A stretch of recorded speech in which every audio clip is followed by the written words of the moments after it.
Le doy la bienvenida de inmediato al doctor Carlos Caro, abogado penalista, y al doctor Cristian Salas, ex procurador anticorrupción. Con ellos queremos poner sobre la mesa todo lo que implican las últimas declaraciones de Bruno Pacheco, que por supuesto ahora ya metió en el costal, ¿no es cierto?, al exministro Walter Ayala, el hombre que también hacía la estrategia legal de Bruno Pacheco, o sea que Bruno Pacheco lo conoce muy bien, y que fuera titular de defensa entre julio y noviembre del 2021, ¿no? Buenas noches, doctor Caro, y buenas noches, doctor Salas, bienvenidos al programa. ¿Qué tal, Milagro? Buenas noches. Voy a empezar con usted, doctor Caro, y luego con el ex procurador. El tema de las últimas, lo que sabemos de lo que está declarando Bruno Pacheco es bastante grave, porque ahora implica no solo a Walter Ayala, sino que pone en blanco y negro que ha sido la sombra de Pedro Castillo, el hombre que lo cuidaba, Jorge Tarrillo Gálvez, ¿no es cierto?, el encargado de recibir la coima y de dársela directamente a Pedro Castillo. Pero por supuesto los ayayeros y los felpudos de Castillo dicen, pero eso no basta. Quiero saber su opinión como penalista. Sí, bueno, la tesis de la Fiscalía, como ya todos sabemos, es sobre la existencia de una organización criminal, además piramidal, ¿no?, liderada por el propio presidente. Y estos datos, ¿no?, estos testimonios, que todavía desde luego tienen que tener corroboración, van calzando como piezas de rompecabezas con lo que va descubriendo la opinión pública, la prensa de investigación, otros colaboradores como Carolín López. Entonces, en verdad, se está construyendo con mucha información cómo ha venido funcionando esto en el gobierno durante el primer año de la presidencia de Castillo. Entonces, para mí es un hecho absolutamente grave. O sea, nunca en la historia del Perú hemos tenido, por lo menos que se conozca y que esté en los libros, un caso de esta naturaleza en la que dentro de un año el presidente de la República tiene 5 y casi 6 investigaciones ya abiertas por organización criminal, delito de lavado de activos, corrupción. Y creo que en este caso la Fiscalía ha hecho muy bien en conformar este equipo de los fiscales contra la corrupción del poder. Y creo que la especialización que tienen ellos y la misión que tienen es desarticular, o sea, el objetivo es desarticular. Y la desarticulación implica, lamentablemente, con cesaciones en el cargo o prisiones preventivas. Yo no veo otra alternativa desde el punto de vista legal. A ver, pero claro, hay varios implicados que tienen pues una suerte de blindaje, ¿no? Desde el presidente hasta los exministros. Y le quiero preguntar al ex procurador anticorrupción. Hoy día hemos sabido que Fritz Moreno Cosillo, ¿no es cierto?, un hombre con antecedentes penales y que es líder de una banda que robaba autos de alta gama, ha sido capturado por la DIVIAC. Claro, eso podría ser una gran anécdota, pero él era un recurrente visitante a Zarratea. Es más, tenía fotos y tiene fotos con Pedro Castillo.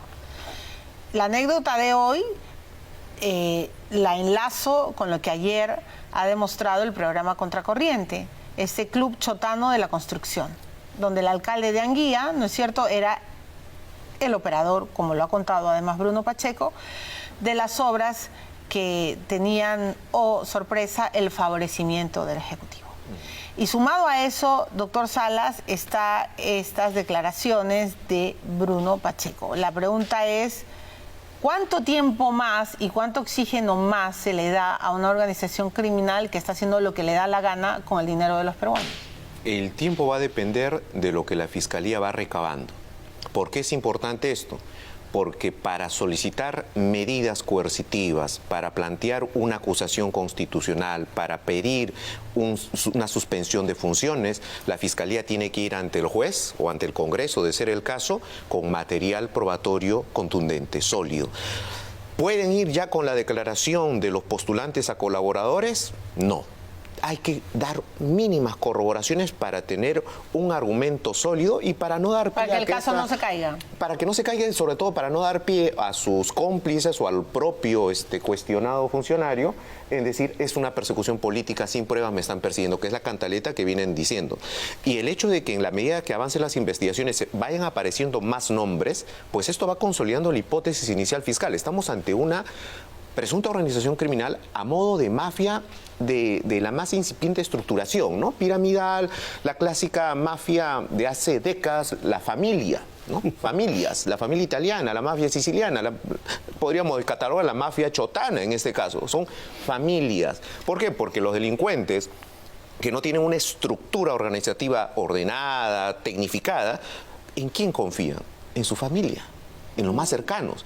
Más allá de la familia, ¿a quién más? Es verdad, y Castillo ha metido a toda su familia. Claro, ¿quién más allá de la familia? Aquellos con los que compartes lugar, terruño, chota. Entonces, por ahí la hipótesis fiscal va a ir armándose, se va a ir consolidando, y por eso es importante que, si bien es urgente frenar y desarticular esta organización, hay que hacerlo con el debido tiempo para conseguir material probatorio contundente.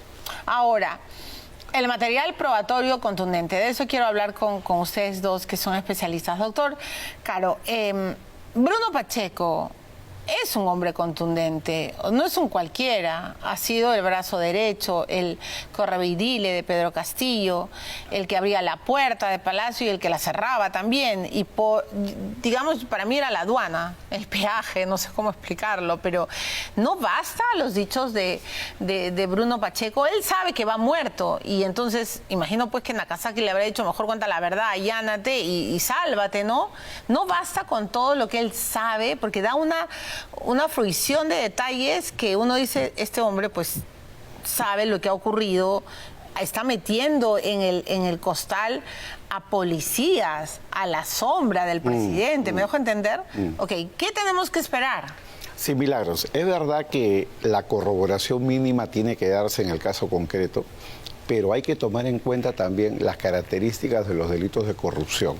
Acá tenemos sobre la mesa un testigo privilegiado, que es el eslabón que ata directamente al presidente Castillo, al igual que Juan Silva, que está prófugo. Entonces, lo que diga Pacheco es lo que faltaba en el rompecabezas, alguien que diga: yo le puse la plata en la mano al presidente. Claro, pero el presidente dice: tráiganme una prueba, un documento, algo firmado. Y ahí quería hacer la comparación, cambiando evidentemente lo que haya que cambiar mutatis mutandi, ¿no? Es como en los delitos de violación sexual, ¿no? El señor Freddy Díaz dice: fue consentido, pruébame que no fue consentido. Igual, pruébame que hubo violencia. Lo mismo es acá. O sea, y los delitos de corrupción son subrepticios. No se graban, no se filman, salvo Montesinos y excepciones. Por lo tanto, la clave es la verosimilitud del testimonio. Y sobre eso hay sentencias plenarias, acuerdos plenarios, mucha literatura desde el punto de vista procesal. Y lo que ha zanjado la Corte Suprema es que cuando estamos ante un relato constante, un relato que tiene viso de verosimilitud, un relato que además puede corroborarse mínimamente porque la persona te va a describir el lugar de la entrega, las circunstancias del caso, un poco más y cómo estaba vestido, es información que es muy potente como testimonio. Y además, digamos, el origen del testimonio, o sea, Pacheco no es pues el doctor Fermín Silva, o sea, el dueño de la Clínica La Luz, que también era el dueño del Zarratea 2, pero digamos, él era un protagonista de toda esta red, porque estaba todo el día en Palacio.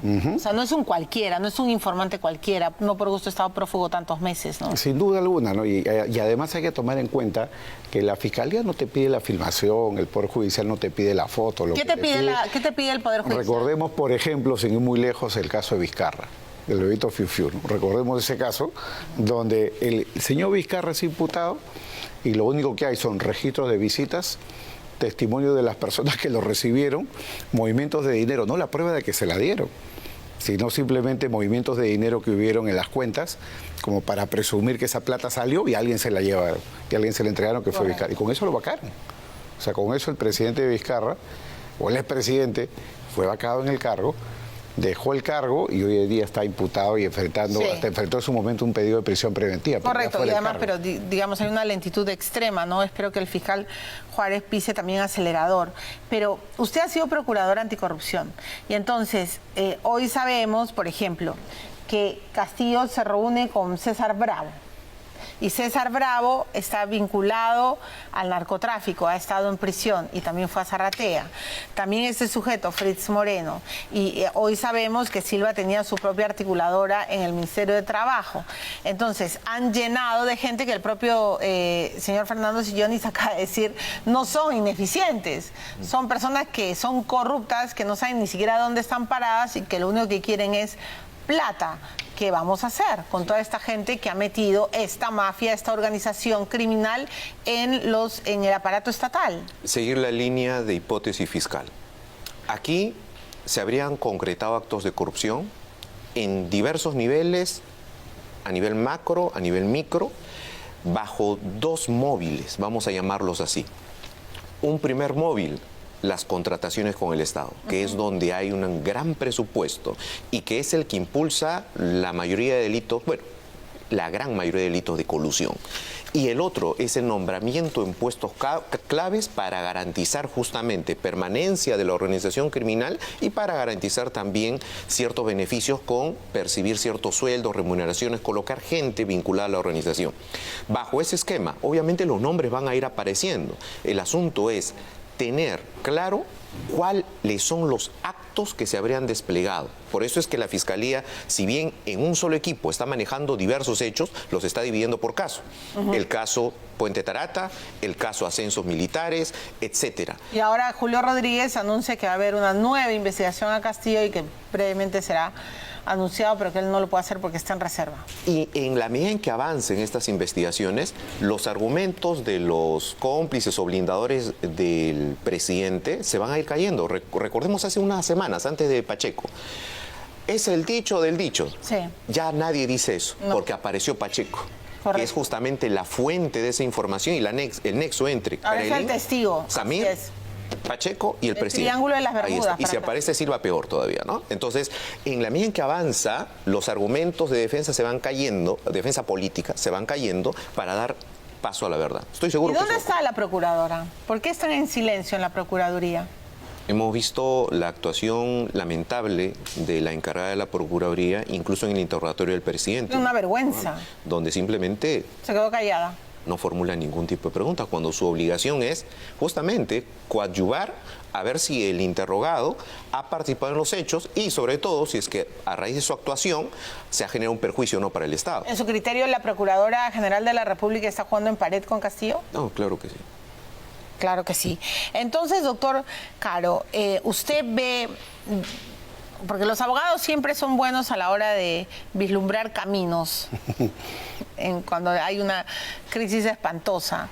¿Cuál es el camino para sacar a este sujeto que de verdad es un cínico y que da, pues, le están escribiendo un guión para las plazas, ¿no? Para contestar a viva voz a los periodistas y para emprender una narrativa del perseguido, ¿no? De los que no le dejaron gobernar.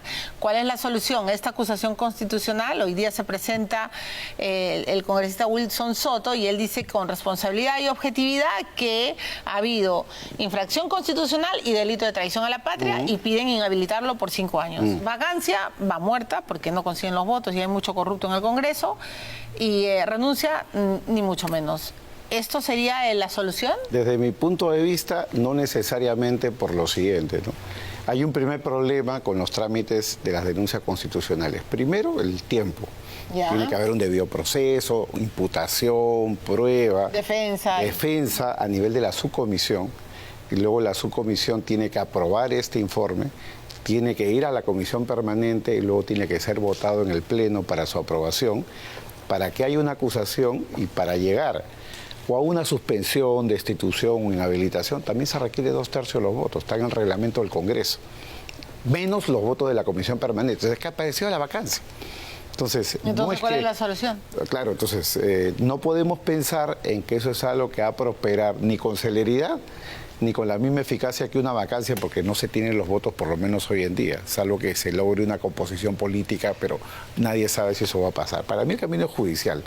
Y en cualquier caso, ambos requieren innovación en la interpretación de la Constitución y de las leyes. O sea, para usted, ¿el Perú está en manos de la Fiscal de la Nación? En cierto modo, de la Fiscal de la Nación y de los jueces de la Corte Suprema, porque Yo lo dije hace más de casi un año ya, hablando, digamos, del propio Castillo, que a él se le debería aplicar con estos primeros escándalos que había la suspensión en el cargo, como pasó con Chávarri. Pero el problema es que la ley procesal peruana dice, yo fui parte de la comisión revisora en su momento del Código Procesal Penal, dice que esto no se aplica a los funcionarios de elección o de mandato popular. Nadie pensaba en ese momento que podemos votar con un presidente como el que estamos, pero Claro. los tiempos van cambiando. Pero la ley es una ley ordinaria, por encima está la Constitución. Y el Estado tiene el deber de combatir la corrupción, es parte del Estado de Derecho, y creo que bajo esa exigencia e interpretación habría que lucubrar bastante en temas constitucionales, pero no lo voy a hacer porque no hay tiempo. Pero lo cierto es de que ante una norma de rango procesal, ordinario, legal y la Constitución prima. Correcto, pero se tiene que innovar y tratar de que todo sea en el marco constitucional, pero tampoco podemos permitir como peruanos que sigan delinquiendo en nuestras narices. Es la subsistencia del Estado de Derecho. ¿Sí? Así es. Muchas gracias. La salida que propone Carlos, y con esto termino, con la que coincido, va de la mano con los peligros. Ojo, van a atacar a la fiscal de la Nación, ya lo están haciendo, van a mover calles, van a movilizar grupos interesados y asilo. Esos peligros la fiscal de la Nación lo tiene que tener claro. Clarísimo. Muchas gracias, doctor Salas. Muchas gracias, doctor Caro. Se me acabó el tiempo. Mañana nos volvemos a encontrar. Voy a México.